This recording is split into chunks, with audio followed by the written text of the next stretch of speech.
اعوذ باللہ من الشیطان الرجیم بسم اللہ الرحمن الرحیم الطلاق مرتان، طلاق رجی 2 مرتبہ ہے۔ فامساک بمعروف، پھر اس کے بعد یا تو روک رکھنا ہے ان کو دستور کے مطابق اچھے طریقے سے، او تسریح باحسان، یا اس کو آزاد کر دینا ہے نیکی کے ساتھ۔ ولا یحل لکم، اور تمہارے لیے حلال نہیں ہے، ان تأخذوا، یہ کہ تم لے لو، مما، اس میں سے آتیتموہن، جو تم نے ان عورتوں کو دیا ہے حق مار وغیرہ، شیئا، کچھ بھی تم اس میں سے نہیں لے سکتے، تمہارے لیے حلال نہیں۔ ہاں ایک صورت ہے الا ان یخافا، کہ سوائے صورت کے کہ وہ دونوں میاں بیوی اس بات سے خوف کھا رہے ہوں، این اللہ یقیما حدود اللہ، کہ وہ اللہ کی حدوں کو قائم نہیں رکھ سکیں گے۔ فإن خفتم، پس اگر تمہیں خطرہ ہو کہ اللہ یقیما حدود اللہ، کہ وہ دونوں اللہ کی حدود کو قائم نہیں رکھیں گے، تو فلا جناح علیہما فیما افتدت بہ، تو ان دونوں پر کوئی گناہ نہیں ہے اس چیز میں کہ وہ عورت اپنی جان چھڑانے کا فدیہ دے۔ تلک حدود اللہ، یہ اللہ کی باندھی ہوئی حدیں ہیں، فلا تعتدوها، بس ان سے آگے نہ بڑھو، ان سے تجاوز نہ کرو۔ ومن یتعد حدود اللہ، اور جس نے اللہ کی حدوں کو توڑ دیا، اللہ کی حدوں سے تجاوز کیا، فاولئک هم الظالمون، پس یہی وہ لوگ ہیں جو ظالم ہیں۔ سورہ بقرہ کی آیت نمبر 229 کل کے درس میں بھی تلاوت ہوئی تھی اور آپ نے ترجمہ سنا، تو کل کے درس میں اس کا آدھا حصہ بیان ہوا ہے، جس کا خلاصہ میں آپ کے سامنے بیان کرتا ہوں۔ پھر یہاں اس آیت میں اللہ نے 2 مسئلے بیان فرمائے ہیں، ان مسائل کو بھی جو ہے بیان کرنا مقصود ہے۔ سب سے پہلے بات یہ بیان ہوئی تھی کہ عدت کیا ہے۔ عدت کا خلاصہ بیان ہوا تھا کہ مختلف عورتوں کے حساب سے عدت مختلف ہوتی ہے۔ دوسری بات یہ بیان ہوئی تھی کہ نکاح جو ہے یہ سنت انبیاء ہے۔ پہلے تو حضور کی سنت ہے، حضور نے فرمایا النکاح من سنتی، یہ میری سنت ہے، اس سے اعراض نہ کرو، نکاح کرو گے تو زنا سے بچ جاؤ، اس لیے پاک دامنی اختیار کرنا چاہتے ہو تو نکاح کرو۔ اور نکاح سارے انبیاء کی سنت ہے، اور 2 نبیوں کے علاوہ، ایک تو حضرت یحییٰ علیہ السلام کہ وہ ہر وقت عبادت میں مصروف رہتے تھے، ان کو وقت ہی نہیں ملا اور نکاح کریں۔ دوسرا حضرت عیسیٰ علیہ السلام، وہ انتہائی جوانی کی عمر میں آسمان پر زندہ اٹھا لیے گئے، اور جب قرب قیامت میں تشریف لائیں گے، نکاح بھی کریں گے، اولاد بھی ہوگی، اور اس کے بعد ان کی طبعی وفات ہوگی، اور اس کے بعد وہاں دفن بھی ہوں گے۔ بہرحال ان کے علاوہ تمام انبیاء کی سنت ہے نکاح کرنا۔ اور تیسری بات بیان ہوئی تھی شرائط نکاح۔ نکاح کے اندر 5 شرائط جو ہیں وہ بیان ہوئی تھیں۔ سب سے پہلا کہ ہر عورت سے نکاح جائز نہیں۔ کچھ عورتیں وہ محرمات ابدیہ ہیں، ہمیشہ ہمیشہ کے لیے شریعت نے ان کو حرام قرار دیا ہے، جیسے مائیں ہیں، بہنیں ہیں، بیٹیاں ہیں، بھتیجیاں ہیں، بانجیاں ہیں، اور ساس ہے۔ اسی طرح منکوحہ عورت ہے جس کا پہلے نکاح ہوا ہے، تو یعنی یہ ساری عورتیں، ان سے نکاح جائز نہیں ہے۔ ان کے علاوہ اللہ نے فرمایا وَأُحِلَّ لَكُم مَّا وَرَاءَ ذَلِكُمْ، ان کے علاوہ جو بھی ہیں وہ تمہارے لیے حلال ہے۔ اور دوسری شرط کہ نکاح کے لیے گواہ ہونے ضروری ہیں۔ عام لین دین اور معاملے اور معاہدے میں نکاح نہ بھی ہو تو تب بھی وہ معاہدہ کامل ہو جاتا ہے، لیکن نکاح ایک ایسی چیز ہے جس میں گواہوں کا ہونا انتہائی ضروری ہے، گواہوں کے بغیر یہ معاہدہ مکمل نہیں ہوتا۔ اور تیسرا کہ حق مار جو عورت کا ہے وہ بھی شرائط میں سے ہے، وہ بھی دینا ضروری ہے۔ اگر نکاح کے وقت مقرر کیا ہے تو وہی ہوگا، اگر مقرر نہیں کر سکے، بھول گئے یا اس کو لکھنا جو ہے ضروری نہیں سمجھا، تو پھر مار مثل لازم آئے گا۔ اس جیسی عورتیں جو اس کے خاندان میں ہیں، اس کی چچا کی بیٹیاں، خالہ کی بیٹیاں، اس کی دوسری بہنیں، ان کا جو مہر طے کیا گیا تھا وہی مہر اس کا ہوگا۔ بہرحال مہر بھی اس کے شرائط میں سے ہے کہ مہر بھی دینا ہوگا۔ چوتھی چیز کہ اللہ نے دونوں کے حقوق کا تعین کیا ہے، خصوصی طور پر عورت کے جو حقوق ہیں وہ متعین ہیں کہ عورت اپنے حقوق طلب کر سکتی ہے۔ کھانا، کپڑا، رہائش، نان، نفقہ اور جو ہے رہائش جو ہے یہ اس کی بنیادی ضرورت ہے۔ اور یہ مسئلہ کل بیان ہوا تھا، جو آدمی بنیادی ضروریات کو بھی پورا نہ کر سکتا ہو اس کے لیے نکاح کرنا حرام ہے، کیونکہ وہ عورت کو بھی بھوکا مارے گا، خود بھی بھوکا رہے گا اور بعد میں مسائل بنیں گے. تو اس لیے یہ بھی شرط ہے کہ عورت کے حقوق کو پورے کر سکتا ہو. پانچویں چیز جو ہے نکاح کے اندر یہ ہے کہ جب اس معاہدے کو ختم کرنا ہو تو اللہ نے طلاق اور خلع کا قانون ہمیں عطا فرمایا. یہ تو کل کے درس کا خلاصہ ہے. آج کے درس میں کہ فقہا فرماتے ہیں کہ طلاق کی 3 قسمیں ہیں. پہلے بھی شاید بیان ہوئی تھی تو دوبارہ سن لیں تاکہ یہ ایک قسم کا دور ہو جائے اور ذہن میں بیٹھ جائیں. سب سے پہلے طلاق احسن ہے، دوسری طلاق سنت ہے جسے طلاق حسن بھی کہتے ہیں، تیسری طلاق بدعت ہے، اس کو طلاق مغلظہ بھی کہتے ہیں. 3 طلاقیں. پہلی کیا ہے؟ طلاق احسن، بہت ہی اچھی قسم ہے طلاق کی. وہ کیا ہے؟ تو یعنی اچھی اور بہتر طلاق. یہ اس طلاق کو کہتے ہیں جو عورت کو اس پاکی کے اندر دی جائے، حیض کے اندر نہ دی جائے، اس طہر کے اندر، پاکی کے اندر دی جائے جس میں میاں بیوی کا ملاپ نہ ہوا ہو، جماع نہ ہوا ہو، ہم بستری نہ ہوئی ہو، اور ایک وقت میں ایک ہی طلاق دی، بس ایک طلاق دے کے.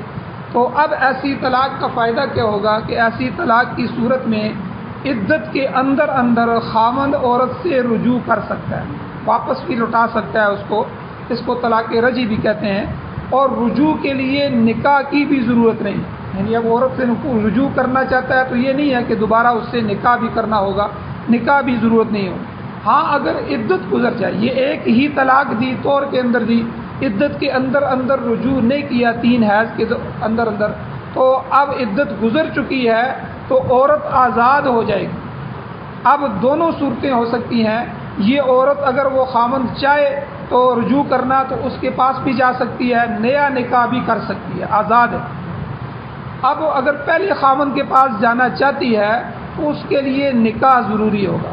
اب رجوع جو ہے یہ بغیر نکاح کے نہیں ہوگا، نیا نکاح ہوگا، نیا مہر رکھا جائے گا اور جو ہے نئے گواہوں کی موجودگی میں دوبارہ نکاح کیا جائے گا، تب جا کے یہ رجوع ہوگا. تو عدت کے بعد عورت جو ہے آزاد بھی ہے، اگر وہ اس کے پاس نہیں آنا چاہتی تو کسی دوسری جگہ بھی نکاح کر سکتی ہے. اس کو طلاق احسن کہتے ہیں، بہت ہی اچھی طلاق جس میں جو ہے رجوع کا حق باقی رہتا ہے.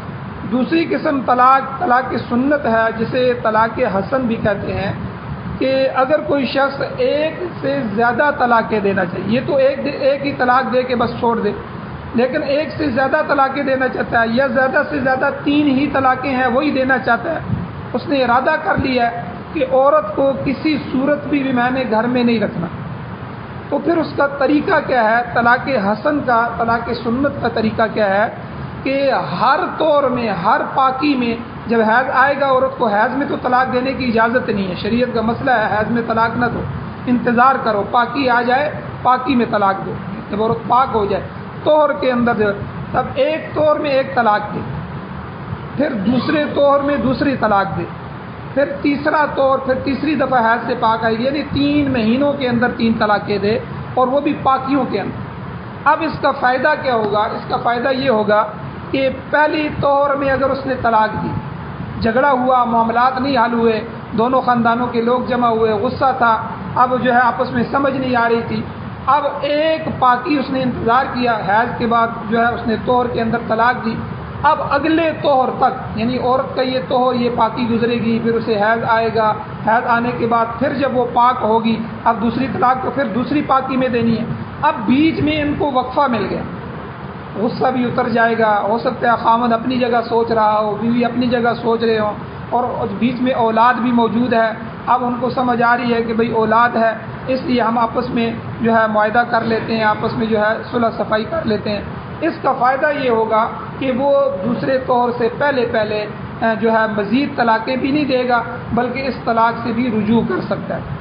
دیکھیے اتنا بڑا فائدہ ہے شریعت کے. لیکن اگر دوسرے طور تک بھی اس کو سمجھ آئی کہ نہیں، معاملہ ہمارا نہیں جڑ سکتا اور جو ہے یہ مسئلہ حل نہیں ہو سکتا، یہ اسی طرح ہوگا اور آئندہ نقصان ہی ہوگا، پھر دوسرے طور کے اندر طلاق دے. پھر دوسرے طور کے بعد پھر اس کے پاس 1 مہینے کا وقفہ موجود ہے کہ وہ اب تیسرے طہر تک جو ہے وہ جائے گا، اور اگر پھر سمجھ آ گئی تو رجوع کر سکتا ہے، کیونکہ 2 طلاقیں ہوئی ہیں، 1 طلاق یا 2 طلاق کے بعد بغیر نکاح کے بندہ عدت کے اندر رجوع کر سکتا ہے۔ ہاں عدت گزر جائے تو پھر وہ طلاق بائن ہو جاتی ہے، پھر بھی رجوع ہو سکتا ہے، اس میں بھی حلالے کی ضرورت نہیں پیش آئے گی، لیکن نیا نکاح کرنا پڑے گا۔ اب جو ہے اس نے 2 طلاقیں دے دی، تیسری ابھی باقی ہے، ہو سکتا ہے اس کو سمجھ آ جائے، اب تیسرے طہر تک جو ہے، اب اگر پھر بھی سمجھتا ہے کہ نہیں ہمارا مسئلہ حل نہیں ہوتا، پھر تیسرے طہر کے اندر طلاق دے دے، اب اس کے بعد کوئی صورت نہیں، یہ طلاق تیسرے کے بعد جو ہے یہ طلاق مغلظہ ہو جائے گی، اب اس کے بعد رجوع کی کوئی صورت باقی نہیں رہتی سوائے شرعی حلالے کے، جو شریعت نے حلالہ رکھا ہے، اس کے علاوہ آگے اس کا مسئلہ آ رہا ہے شرعی حلالہ کیا ہے۔ اس دوسری قسم کی طلاق کو طلاق سنت کہتے ہیں اور طلاق حسن بھی کہتے ہیں۔ تیسری قسم کی طلاق بدعت ہے، جس کو طلاق مغلظہ، غلیظ طلاق، گندی طلاق تو واقع ہو جائے گی، لیکن شریعت نے اس کو پسند نہیں کیا، دونوں گناہگار ہوں۔ اس کی 2 صورتیں ہیں کہ پہلی صورت یہ ہے کہ آدمی طہر کی بجائے ناپاکی کی حالت میں، حیض کی حالت میں عورت کو طلاق دیتا ہے، تو یہ طلاق مغلظہ ہے۔ دوسری صورت یہ ہے کہ تینوں طلاقیں بیک وقت ایک ہی مجلس میں دیتا ہے، طلاق بس تینوں طلاقیں دے دی، تو یہ شریعت نے اس کو پسند نہیں کیا، یہ طلاق مغلظہ ہے۔ اس طرح طلاق تو واقع ہو جائے گی، یہ نہیں کہ طلاق نہیں واقع ہوگی، طلاق واقع ہو جائے گی، تینوں طلاقیں تو ہو جائیں گی، مگر دینے والا گناہگار ہوگا، کیونکہ اس نے صحیح راستہ اختیار نہیں کیا، صحیح طریقہ اختیار نہیں کیا۔ تو اس لیے یہ بات اچھی طرح سمجھ لیں، ان تینوں طلاقوں میں سے اگر کبھی زندگی میں ضرورت پڑ جائے طلاق دینے کی، تو پہلی صورت کو اختیار کیا جائے، جس کو طلاق احسن کہتے ہیں۔ ایک طلاق دیں، بس چھوڑ دیں بیوی کو، وہ ایک طلاق عدت کے اندر اگر سمجھ آ گئی تو رجوع ہو جائے گا، نہیں سمجھ آئی تو جدا ہو جائیں گے، جو ہی عدت ختم ہوگی طلاق بائن ہو جائے گی، جدائی ہو جائے گی، عورت بھی آزاد ہے، کہیں نکاح کر سکتی ہے، آپ بھی جو ہے مطمئن ہو جائیں گے۔ ہاں اگر 2 سال بعد، 10 سال بعد، 20 سال بعد جو ہے آپس میں ملنا چاہتے ہیں تو حلالے کی ضرورت نہیں ہوگی، اب جو ہے نیا نکاح ہوگا، نئے نکاح کے ساتھ، نئے مہر کے ساتھ، 2000، 5000، 10,000 مہر رکھ کے اس کے ساتھ جو ہے وہ نکاح ہو جائے گا۔ تو اس لیے پہلی صورت ایک ہی طلاق دے کے عورت کو چھوڑ دیا جائے، ٹھیک ہے، اس میں بہت فائدے ہیں، تو طلاق احسن کو اختیار کیا جائے بجائے اس کے کہ طلاق حسن کو۔ اور طلاق مغلظہ جو ہے، طلاق بدعت تو ہونی ہی نہیں چاہیے، یک دم جو ہے وہ 3 طلاقیں، تو بالکل اس کو تو شریعت نے پسند ہی نہیں کیا۔ تو یہ 3 صورتیں ہیں۔ یہاں اللہ نے فرمایا اس آیت میں الطلاق مرتان، کہ رجی طلاقیں 2 ہیں، 2 طلاقوں کے اندر آدمی رجوع کر سکتا ہے، ایک طلاق دی اور پھر دوسری 2 مہینوں بعد یا 2 سال بعد دیا، یا ایک طلاق دی تو اس کی عدت کے اندر رجوع کر سکتا ہے، ٹھیک ہے، تو یا 2 دے دی گٹھی، یا جو ہے 2 وقفے سے دی، عدت گزر رہی ہے، تو عدت کے اندر جن طلاقوں سے رجوع کیا جا سکتا ہے وہ 2 ہی طلاقیں۔ تو اب 2 طلاقوں کے بعد اگر تیسری طلاق دے دی تو پھر یہ سہولت بالکل ختم ہو جائے گی، اب اس کے لیے جو ہے رجوع کی کوئی صورت نہیں ہے، تو اس کے لیے شرعی حلالہ ہوگا، جس کی تفصیل اگلی آیات میں آ رہی ہے، تیسری طلاق کا بھی ذکر ہوگا اور شرعی حلالے کا بھی ذکر ہوگا۔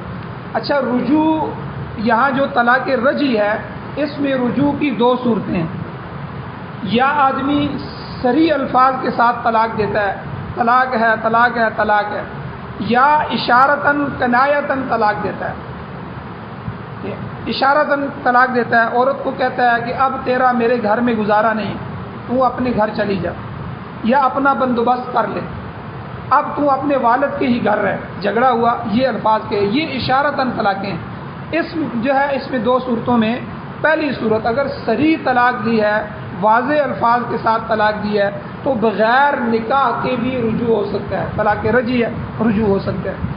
اور اگر اشارہ کنایہ سے طلاق دی ہے تو اس میں فتویٰ یہ ہے کہ خاوند سے اس کی نیت پوچھی جائے گی، آپ کے ان الفاظ سے نیت کیا تھی، وہ سچی نیت بتائے کہ میں جو ہے اس میں نیت کیا تھی، ایک تو کہ جھگڑا تھا بس ویسے ہی میں نے اس کو کہہ دیا، ایک یہ ہے کہ میری علیحدگی کی نیت تھی کہ میں اب اس کو علیحدہ کرتا ہوں، طلاق دے رہا ہوں، تو اس سے طلاق بائن ہو جائے گی، اس سے طلاق اشارتاً طلاق دینے سے اگر اس کی نیت علیحدگی کی ہے تو طلاق بائن ہو جائے گی، جدائی ہو جائے گی۔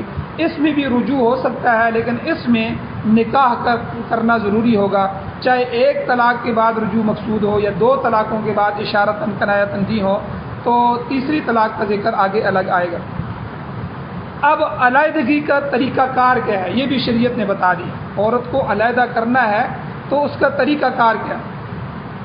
شریعت نے فرمایا کہ ایک طلاق دی یا دو طلاقیں۔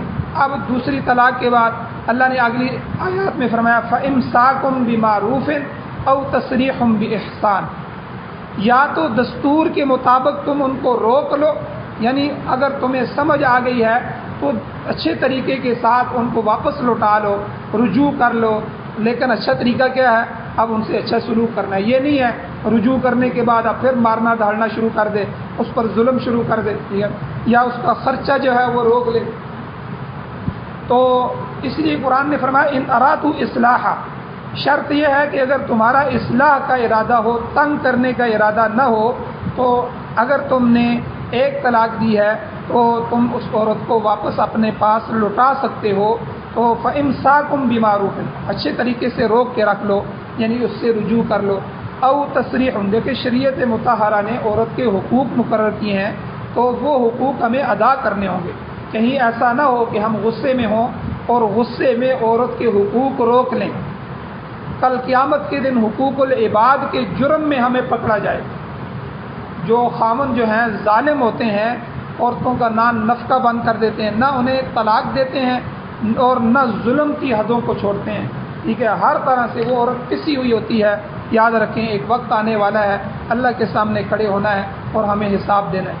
تو اس لیے اللہ نے فرمایا فَإِمْسَاكٌ بِمَعْرُوفٍ، اگر ایک طلاق دے دی ہے یا دو طلاقیں دے دی ہیں اور اسے رکھنا چاہتے ہو تو اچھے طریقے سے رکھو، اس کے حقوق ادا کرو، اس پر ظلم نہ کرو اور تنگ کرنے کا ارادہ نہ ہو، اصلاح کے ارادے سے ہو تو رکھ لو۔ یا اگر تم نے ارادہ کر لیا نہیں طلاق ہی دینا ہے تو او تصریح بإحسان، پھر نیکی کے ساتھ جدا کرو۔ یہ نہ ہو لڑائی جھگڑے ہوں اور جو ہے لڑائی جھگڑوں کے ساتھ کر رہے ہو اور جو ہے وہ خاندان بھی لڑ رہا ہے، یہ خاندان بھی لڑ رہا ہے اور جو ہے ہمیشہ کی دشمنیاں پڑ گئی ہیں۔ اللہ نے فرمایا طلاق بھی دینی ہے، عورت کو چھوڑنا بھی ہے، او تصریح بإحسان، اچھے طریقے سے۔ اچھا طریقہ کیا ہے کہ یکدم طلاق نہ دو، پہلے 2 مہینے 4 مہینے 6 مہینے عورت کو سمجھاتے رہو، دیکھو بھئی یہ نہ کرو، یہ ہمارے لیے اچھا نہیں ہے، باہر جا کے یہ بات کرتے ہو ہماری بےزتی ہے، یا یہ کام ہے یا وہ کام ہے، اچھے طریقے سے اس کو سمجھائیں۔ اگر نہیں سمجھتے تو آگے آئے گا سورہ نساء کے اندر اللہ نے 3 طریقے بتائے ہیں۔ تو 3 طریقے یہی ہیں کہ فعظوہن، کہ پہلے ان کو واعظ کرو، نصیحت کرو، 5-6 مہینے سمجھاؤ اچھے طریقے سے، پھر بھی عورت نہیں سمجھتی، وَاہْجُرُوهُنَّ فِي الْمَضَاجِعِ، اس کے بستر کو چھوڑ دو، یہ عورت کو چھوڑ کے دوسرے کمرے میں سونا، یعنی یہ ایک قسم کی ڈانٹ ہے کہ دیکھو میرا خامن مجھ سے جدا ہو کے سو رہا ہے۔ یہ عورت کے لیے، عزت والی عورت اور سمجھدار عورت کے لیے یہ موت ہے، لیکن میرا خامن مجھ سے خفا ہے، علیحدہ سو رہا ہے۔ تو یہ اللہ نے فرمایا وَاہْجُرُوهُنَّ فِي الْمَضَاجِعِ، ان کے مضجع، ان کے جو بستر ہیں ان کو علیحدہ کر دو۔ تو اگر یہ بھی نہیں ہو سکتا تو وَاضْرِبُوهُنَّ، پھر آخری تھوڑی سی ڈانٹ ان کو، مار کی بھی اجازت دی ہے۔ اگر یہ بھی نہیں ہو سکتا، اس سے بھی عورت کو سمجھ نہیں آتی، پھر آگے اللہ نے مسئلہ بیان فرمایا، اس کے گھر والوں کو، اس کے خاندان کے ایک بندے کو، اپنے خاندان کے 1-2 بندوں کو سمجھدار کو بٹھاؤ، ان کو مسئلہ سمجھاؤ اور ان کو جو ہے حکم مقرر کرو، پھر حکم من اہلہا و حکم من اہلہ، یہ قرآن نے فرمایا، ایک حکم اس کے گھر والوں میں سے، ایک اس کے خاندان والوں میں سے، یہ جو ہے آپس میں آ کے جو ہے ان کو سمجھائیں، سلجھائیں، معاملات کو سنیں، ان میں سے جو کمی کوتاہی ہو اس کو دور کریں، آپس میں ان کی جوڑ کی صورتیں پیدا کریں۔ اب یہ بھی نہیں ہو سکتا تو پھر آخری صورت یہی ہے کہ پھر جا کے طلاق، یہ او تصریح بإحسان ہے کہ اچھے طریقے سے اس کو چھوڑو۔ پھر جب آپ طلاق دے رہے ہیں تو پھر لڑائی جھگڑا نہ کرو، اس کا جو حق مار ہے، جو چیزیں ہیں وہ اس کو دو، اور اس کی جو ہے اچھا 1 جوڑا 2 جوڑے کپڑوں کے ساتھ اس کو رخصت کر دو، اچھے طریقے کے ساتھ عورت کو جدائی ہو جائے۔ اب آگے اللہ نے ایک مسئلہ اور بیان فرمایا، ہم جو عورت کو مہر دیتے ہیں، مہر دیا، اب مہر میں ہم نے کیا لکھایا؟ 7 تولے سونا، 10 تولے سونا، 5 لاکھ روپے، 1 عدد مکان، جو مکان تھا مشرق مغرب شمال جنوب، حدود اربع بھی لکھا دیے، سارا مکان اس کے نام لکھا دیا۔ ہم سمجھتے ہیں یہ شاید مذاق ہے، ہم نے کون سا دینا ہے، عورت نے کون سا لینا ہے، یہ بات نہیں ہے میرے بھائی. جو ہے اس وقت اچھے طریقے سے سوچ کے مہر مقرر کرو اگر اتنا دے سکتے ہو، کیونکہ جو ہی آپ نے نکاح کے اندر قبول کر لیا تو قبول کرتے ہی نکاح ہوتے ہی اس سے اگلے لمحے اگلے سیکنڈ میں وہ ساری چیزیں عورت کی ملکیت بن جائیں. اب عورت چاہے تو وہ اپنا سارا زیور بیچ دے، اب عورت چاہے تو وہ اپنا سارا زیور پیچھے گھر والوں کو دے دے، بہنوں کو دے دے، والدین کو دے دے، چاہے صدقہ کر دے، اگر چاہے تو وہ جو مکان آپ نے لکھوایا ہے وہ مکان بھی بیچ سکتی ہے. یہ نازک مسئلہ ہے، یہ کوئی عام مسئلہ نہیں ہے کہ مہر لکھا دیا اور دل میں سوچا کہ ہم نے کون سا دینا ہے، بلکہ حضور علیہ الصلوۃ والسلام نے سخت وعید ارشاد فرمائی. حضور علیہ السلام نے فرمایا کہ جو آدمی نکاح کرتا ہے اور حق مہر لکھاتا ہے اور اس کا دینے کا ارادہ نہ ہو تو حضور علیہ السلام نے فرمایا فہو زان، وہ زانی آدمی. یعنی آپ اندازہ لگائیں کتنی سخت وعید حضور علیہ السلام نے ارشاد فرمائی اس شخص کے لیے جس کا نکاح میں مہر مقرر کرنے کے وقت دینے کا ارادہ ہی نہ ہو کہ ہم نے کون سا دینا ہے، لکھ لو جی بھی بھائی، لکھو جی جتنے یہ کہتے ہیں لکھ لو. تو یہ بات نہیں ہے، وہ جو ہے وہ مہر عورت کا حق بن جاتا ہے. اب جب طلاق کی صورت پیش آئی، اب اللہ نے بتایا، یہاں اس آیت کو غور سے سن لیں. اللہ نے کہا وَلَا يَحِلُّ لَكُمْ، تمہارے لیے حلال نہیں ہے، ان تأخذوا، یہ کہ تم لے لو، مما، وہ چیزیں آتیتموہن، جو تم نے ان عورتوں کو دے دی ہیں، شیئن، ان میں سے کچھ بھی تم نہیں لے سکتے، تمہارے لیے حلال نہیں. اب عورت کو مثلا مہر دیا تھا، مہر میں مکان دیا تھا، سونا دیا تھا، پیسے رقم لکھائی تھی، اس کو پوری رقم بھی ادا کرو، پوری جتنے تولے سونا لکھایا وہ بھی دو، اور اس کو مکان دیا، مکان اپنا خالی کرو، خود جاؤ کرائے میں رہو، کرائے کے مکان میں رہو. کیوں لکھایا تھا پورا مہر اس وقت تمہیں پتہ نہیں تھا، اس وقت سوچتے اگر وہ پورا مکان عورت کے حق میں لکھ دیا ہے، اب طلاق دے رہے ہو تو وہ اس کا حق ہے، اپنا مکان خالی کرو، اپنے بچوں کو لے کے کرائے کے مکان میں جاؤ یا الگ سے اپنی رہائش بناؤ، یہ اس عورت کا ہے، یہ بھی اس کے حوالے کرو اور اس کا حق مار پورا اس کے حوالے. یہ ایک چیز. دوسری چیز، اگر اپنی زندگی میں خاوند بیوی ہیں، آپس میں گزارا کر رہے ہیں، 10 سال 20 سال بعد طلاق کی جا کے نوبت آتی ہے، 2 سال 4 سال، اس دوران کبھی کبھی خاوند کچھ چیزیں عورت کو ہدیہ بھی دیتا ہے، کبھی کوئی مشین لا کے دے دی، کبھی اس کی ضرورت کی کوئی چیز عورت کو، کبھی اس سے ایکسٹرا یعنی زائد سونا بھی بنا کے دے دیتا ہے، کبھی کوئی اور چیز ہدیتاً دے دیتا ہے، تحفتاً دے دیتا ہے، اور جو ہے وہ عورت کو عطیہ دے دیتا ہے. تو یہ بھی شریعت نے کہا کہ اس میں سے بھی آپ واپس نہ لیں.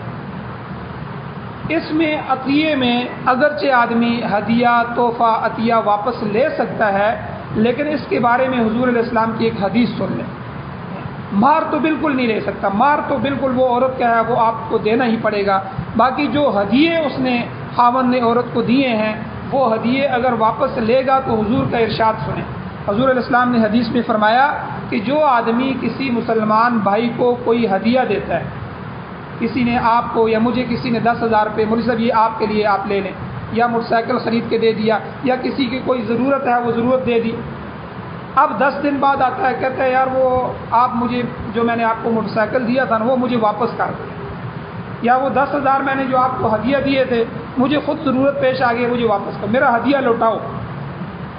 اب یہی خاوند بیوی میں بھی، خاوند جو اس عرصے میں طلاق سے پہلے نکاح کے اندر جو اپنی بیوی کو ہدیہ دیتا ہے، تحفہ دیتا ہے، عطیے دیتا ہے، اب وہ کہتا ہے یہ بھی اب یہ طلاق ہو رہی ہے، یہ ساری چیزیں میری اس گھر میں چھوڑ کے جا، یہ کپڑے بھی میں نے تجھے لا کے دیے تھے، یہ فلاں چیزیں میں نے تجھے دی تھی، یہ بس ادھر ہی چھوڑ کے جا.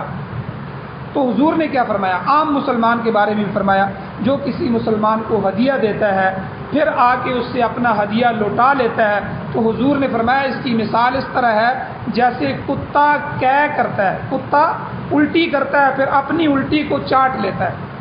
آپ اندازہ لگائیں یہ کتنی بری بات ہے کہ ایک کتا جو ہے ایک بندہ الٹی کرے، قے کرے، پھر اس الٹی کو خود چاٹنا شروع کر دے. یعنی کتنی غلیظ اور گندی حرکت ہے. حضور نے فرمایا ایک مسلمان کو ہدیہ دیتے ہو، یا خاوند اپنی بیوی کو دیتا ہے، بھائی کو دیتا ہے، یا عام مسلمان کو دیتے ہو، پھر واپس کیوں لیتے ہو؟ تو وہ ہدیہ تم نے دے دیا اس کو، اب اس کا لوٹانا اس طرح ہے کہ جس طرح کتا کر کے اپنی قے کو چاٹنا شروع کر دیتا ہے. تو حضور نے فرمایا ہماری مسلمانوں کی مثال بری نہیں ہونی چاہیے. مسلمان اور اسلامی معاشرہ بہت اچھا معاشرہ ہے اور دوسرے معاشروں کے اندر اسلام کی مثال اچھی ہونی چاہیے۔ حضور نے فرمایا لیس لنا مثل السوء کہ ہماری مثال بری نہ ہو۔ آگے سورہ نساء کے اندر آ رہا ہے، اللہ نے فرمایا وآتیتم احداہن قنطارا، اگر تم ان عورتوں کو ایک پہاڑ سونے کا دو، یعنی مہر میں یا ہدیے میں ایک بڑی رقم بھی تم دے رہو، قنطارا قرآن نے فرمایا، فلا تأخذوا منه شیئا، تم اس سے ایک ذرہ بھی نہیں لے سکتے۔ تو یہ عورت کا حق ہے، ڈھیر مال، قرآن قنطارا ڈھیر مال۔ حضرت عمر رضی اللہ تعالیٰ عنہ کے زمانے میں منبر پہ حضرت عمر رضی اللہ تعالیٰ عنہ نے فیصلہ شروع کر دیا، ایک فیصلہ فرمانا چاہا کہ لوگ عورتوں کا بڑا مہر رکھ رہے ہیں، بڑے بڑے مہر جو ہیں وہ رکھ رہے ہیں، تو یہ کہیں جا کے جو ہے آئندہ مسائل نہ بنے، اس لیے مہر کی رقم طے کر دی جائے کہ اس سے زیادہ مہر نہیں رکھا جا سکتا۔ اب حضرت عمر رضی اللہ تعالیٰ نے اعلان فرمانے لگے اور انہوں نے اپنی بات کو بیان کیا کہ بھئی میں مہر کی رقم کو مختص کرنے والا ہوں، اب کوئی اس سے زیادہ مہر نہیں رکھ سکتا۔ ایک عورت کھڑی ہوگی، اس عورت نے کہا امیر المؤمنین آپ کیسے ہمارے مہر کو روک سکتے ہیں؟ قرآن کہہ رہا ہے وآتیتم احداہن، اگر آپ ان عورتوں میں سے کسی عورت کو دیتے ہیں قنطارا ڈھیر مال بھی، یعنی پہاڑوں جتنا مال بھی اگر آپ ان کو دیتے ہیں، فلا تأخذوا منه شیئا، آپ اس میں سے کچھ بھی نہیں لے سکتے۔ جب اللہ کے رسول نے جو ہے مہر کو مقرر نہیں کیا، جو ہے تھوڑا زیادہ اس کی جو ہے رقم متعین نہیں کی، اس کی جو ہے تعین نہیں کیا، تو آپ بھی نہ کریں۔ حضرت عمر رضی اللہ عنہ نے کہا اللہ تو تیرا بھلا کرے، تو نے قرآن کی آیت کی طرف مجھے متوجہ فرمایا اور فرمایا کہ بالکل مسئلہ بھی یہی ہے، مہر کو پہلے سوچ کے رکھو، اگر تمہاری حیثیت ہے تو اتنی اپنی حیثیت سے رکھو، اگر زیادہ رکھو گے تو یہ بات یاد رکھ لو کہ وہ عورت کی ملکیت ہے، آپ اس سے واپس نہیں لے سکتے۔ تو بہرحال یہاں دو مسئلے بیان ہو گئے۔ طلاق دینے کے بعد عورت کو روکنا چاہتے ہو تو اچھے طریقے سے روک کے رکھو، اس کے حقوق ضائع نہ کرو، اگر چھوڑنا چاہتے ہو تو تب بھی اچھے طریقے سے چھوڑو، لیکن چھوڑ رہے ہو تو یہ بات یاد رکھنا جو کچھ اس کے مہر میں لکھا ہوا ہے یا جو کچھ ہدیہ تحفہ عطیہ اس کو دے چکے ہو اس میں سے ایک ذرہ بھی تم مجھ سے نہیں لے سکتے۔ آگے خلع کا بیان ہے۔ خلع کیا ہے؟ اور عورت کے اندر جو ہے علیحدگی کی ایک صورت ہے کہ میاں بیوی کے درمیان علیحدگی ہو سکتی ہے، انشاءاللہ کل کے درس میں اس کو بیان کیا جائے گا۔ شریعت نے مرد کو طلاق کا اختیار دیا ہے کہ مرد جب چاہے موقع کی مناسبت کو دیکھتے ہوئے طلاق دے سکتا ہے، عورت کو حق نہیں دیا۔ لیکن اگر مرد ظالم ہے، طلاق بھی نہیں دیتا اور ظلم بھی نہیں چھوڑتا، تو پھر ایک حق عورت کو بھی دیا ہے، اس کو خلع کہتے ہیں کہ عورت اپنے خاوند کی شکایت عدالت میں لے کے جائے اور عدالت میں اس کو پروف کرے گواہوں کی موجودگی میں کہ خاوند مجھے مارتا ہے، مجھے روک کے رکھا ہوا ہے اور مجھ پر جو ہے ظلم کرتا ہے اور یہ چیزیں موجود ہیں اور جو ہے نہ مجھے چھوڑتا ہے نہ میرے حقوق ادا کرتا ہے، اور جو ہے پھر اس کے بعد اس کو حق خلع ہے۔ حق خلع کیا ہے اس کی تفصیل انشاءاللہ کل کے درس میں بیان کی جائے گی۔ اللہ جل شانہ سے دعا ہے اللہ ہمیں عمل کی توفیق عطا فرمائے۔ آمین۔ الحمدللہ رب العالمین والعاقبۃ للمتقین والصلاة والسلام علی رسولہ النبی الامی الکریم۔ اللہم ربنا آتنا فی الدنیا حسنۃ وفی الآخرۃ حسنۃ وقنا عذاب النار۔ یا اللہ ہماری کمیوں کوتاہیوں کو معاف فرمائیے، درگزر فرمائیے، صغیرہ کبیرہ گناہوں کو معاف فرمائیے۔ یا اللہ جو کچھ مانگ رہے ہیں وہ بھی عطا فرمائیے، جو نہیں مانگ سکتے یا اللہ ہمیں یاد نہیں ہے یا بے دہانی ہے، توجہ ہے یا نہیں ہے، یا اللہ بن مانگے عطا فرمائیے۔ یا اللہ جو مقروض ہیں ان کے قرضوں کے پورا کرنے کے اسباب پیدا فرمائیے، جو بیمار ہیں ان کو شفا عطا فرمائیے۔ یا اللہ جو اس دنیا سے ایمان کی حالت سے جا چکے ہیں یا اللہ ہم سب کی بخشش فرمائیے، بلند درجات عطا فرمائیے۔ یا اللہ نبی علیہ الصلوۃ والسلام کی سنتوں پر عمل کرنے کی توفیق نصیب فرمائیے، قرآن و سنت کو بطور آئین، بطور دستور، بطور ضابطۂ حیات ہمیں نصیب فرمائیے۔ یا اللہ اپنے اس نظام کو پوری دنیا کے باطل نظاموں پر غالب فرمائیے، امارت اسلامیہ شریعہ کا قیام نصیب فرمائیے، قرآن و سنت کی بہاریں نصیب فرمائیے۔ صلی اللہ تعالیٰ علی خیر خلقہ محمد وآلہ وصحبہ اجمعین برحمتک یا